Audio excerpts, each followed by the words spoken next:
ఈరోజు మన సిరిశెట్టి రాజేష్ గత కొన్ని సంవత్సరాలుగా అయ్యప్పకు సేవ చేస్తూ ఎవరు శబరిమలకు పోయేటోళ్ళు ఆకలితో బాధపడొద్దని ఇబ్బంది పడొద్దని చెప్పి శబరిమలలో అన్నదానం చిన్ముద్ర సేవా సమితి ద్వారా అన్నదానం నిర్వహిస్తున్నాడు.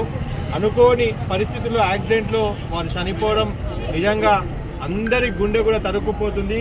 ఈ చిన్నారులు వాళ్ళ కూతుళ్ళు స్వామి ఒకసారి చూడండి. ఈ కొడుకు ఇద్దరు అమ్మాయిలు చిన్న చిన్న పిల్లలు 6వ తరగతి చదువుతున్నారు, 4వ తరగతి. ఈ తల్లికి ఈరోజు ఇక్కడ ఈ కిరాయిన్లో షామీర్పేట దగ్గర అలియాబాద్లో ఉంటుంది. ఈ తల్లి మన తోబుట్టుకు ఇలాంటి ఇబ్బంది జరిగితే ఏ రకమైన బాధ అవుతుందో ఒక్కసారి ఆలోచించండి. ఇంతమంది అయ్యప్పలకు ఆకలి తీర్చిండు, ఈరోజు వాళ్ళ కుటుంబానికి మనం ఆకలి తీరుస్తాం. మన బాధ్యతగా ప్రతి ఒక్క అయ్యప్ప కూడా మీకు వివరాలు మేము అందిస్తాము.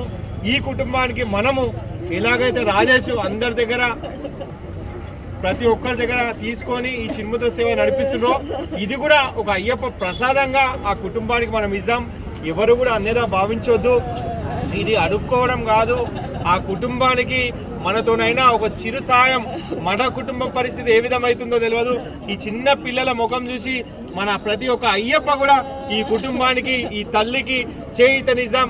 మనం ఇచ్చే చేయూత ఏ విధంగా ఉండాలంటే ప్రతి ఒక్క అయ్యప్ప రేపు ఫ్యూచర్లో ఈ సేవ చేస్తున్న వాళ్ళకి ఎవరికి ఇబ్బంది అయినా ప్రతి ఒక్కరం కూడా ఈ రకంగా అందరం కలిసికట్టుగా ఆ కుటుంబాన్ని ఆదుకోవాలని మనస్ఫూర్తిగా విజ్ఞప్తి చేస్తూ మీ బాలకృష్ణ గురుస్వామి. దయచేసి దీనిపై అన్యదా వేరే రకమైన రచ్చలు చేయకండి స్వామి. ఒక కుటుంబం బాగుండాలని చేస్తున్న మహాయజ్ఞం. ఒక సోదరుడు చనిపోయిండు, మనందరి అయ్యప్పల బాగోగులు చూసి మనందరికి అన్నం పెట్టిన ఒక సోదరుడు చనిపోయిండు. అలాంటి వారికి మనందరం కలిసి అండగా ఉందాం మా కుటుంబానికి. స్వామియే శరణమయ్యప్ప. స్వామి శరణం, స్వామి శరణం.